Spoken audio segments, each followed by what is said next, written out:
Hey, virtual students, we're continuing these notes we started in the previous video. So go ahead and find your spot where you left off, and let's get rolling here. Starting you off with a couple questions. Go ahead and answer them real quick. All right. Obviously, an opinion question. Hopefully, you explained it. This is the spot that the government is in. We're going to talk about some of these challenges here today as to why it is such a challenge. Here's question number two. Hopefully you have some idea of how a law gets passed in the United States. Basically, somebody presents it, could be the president, could be a congressman, whoever, presents it, and it's got to get the Senate to agree, it's got to get the House of Representatives to agree, and then it's got to get approved by the president as well. Okay, so anyway, we'll talk about that. We'll reference that as we move forward and kind of go from there. Okay, so we talked about these spending programs from the government pretty extensively the last unit. Well, there's two types of spending. We've got the mandatory spending, and then that is stuff that is set by law. Okay, and notice that Congress needs to pass a new law to change those categories.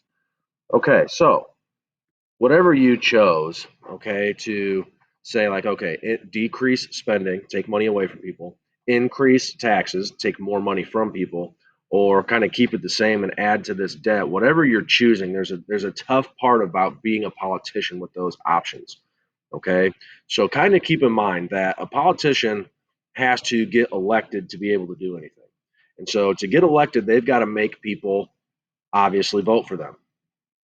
Well, let's say that I'm going to cut money from Social Security and or Medicare and Medicaid, even unemployment in some cases. But if I want to cut that spending from those programs that benefit, especially the older population, senior citizens, that's challenging for me because senior citizens are the highest percentage of voters. Okay, so if I'm going to say, hey, I'm going to cut Social Security, we're going to save tons of money. Well, I've got to get elected to be able to try to do that. And on top of that, too, I've got to convince half of Congress and the president to do the same thing, which obviously they have people they've got to satisfy to get elected as well. Okay, so it's extremely difficult. And then you say on the flip side, okay, let's raise taxes. Let's figure out a way we can raise taxes, and that's going to collect more money. Now we can take care of more things. Well, again, people don't find that very popular either. Okay, so those are the challenges. The biggest spending of discretionary spending. This is debated every single year. This is not set by law. This is like, okay, the military needs this as an example. Okay, the military needs this. They need that. They need to do this. Whatever. That is basically, you know, uh, there's a variation between it every single year. So, but the military spending is the big one. Now, if you kind of look at this, outlays is a fancy word of saying spending. Okay, so here are the required mandatory spending programs, and I'm going to add interest to it too. All right, so we're talking in this chunk here, right? This whole chunk, that's about 75%, right? Or so, I'm estimating. And if we're going to cut something significant, it's got to be from there. Obviously, the discretionary spend that we can debate every single year, again, is the military doing everything they need to do? Are they able to do everything they need to do? It's a tricky decision that has to be made. And to be honest, it really hasn't been made because we haven't really changed too much. Individual income taxes, okay, just as an idea here, a little preview.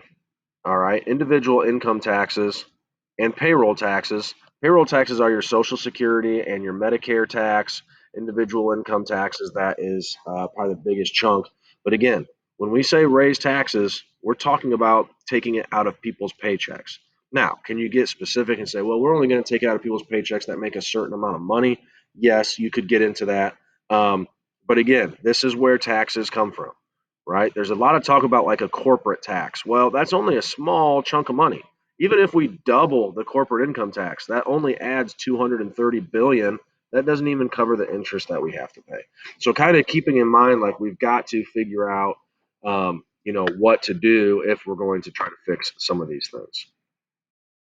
Oh, there's some critics. Obviously, whatever we talked about all the cons about those the programs, and we've talked about it several different times throughout the last few parts and units, and we there is obviously some there is obviously some pushback as to why the government shouldn't do as much as they do. There's also some pushback as the government should actually do more stuff. And so, again, everybody falls somewhere on that spectrum. You've got to find where you are. But my job is just hopefully to present the facts, and so you can make your decision on those types of things. Okay, so this budget thing, all right, and again, we overspend pretty significantly. Supposedly the government is supposed to come up with a budget for every year. And I have years listed here. It's a pretty long process. Step one, the president comes up with some proposal. Okay. Step two, Congress is supposed to debate where the money is going to be spent. If you're familiar with how Congress is set up, well, the majority of the time, House of Representatives might be Republicans, the Senate might be Democrats, maybe it's flipped, right? And maybe the House and Senate are the same and the president is flipped. And so, coming to an agreement has been a pretty difficult process. And in fact, they haven't come to too many agreements in recent history. If let's say the House comes to an agreement and they vote on this budget and they pass it on to the Senate, well, if the Senate changes even $1, okay, they've got to send it back to the House. And so it becomes a pretty tedious process. The president's got to eventually approve it. And then obviously where we started way back here, the budget gets implemented from that time period there, October to September. And so it's a tricky process. Um, Again, they don't usually vote on a budget, and very rarely have they voted on a budget that would not spend more than they were going to collect in taxes. And a lot of things happen. It's not a perfect process, but that is what is supposed to happen to come up with a budget. Okay, this term budget deficit, spending more than they are collecting in taxes. We've mentioned previously that they've got to borrow that money and pay interest on those loans if that uh, occurs. All right, hopefully it makes some sense for you. Email me with questions.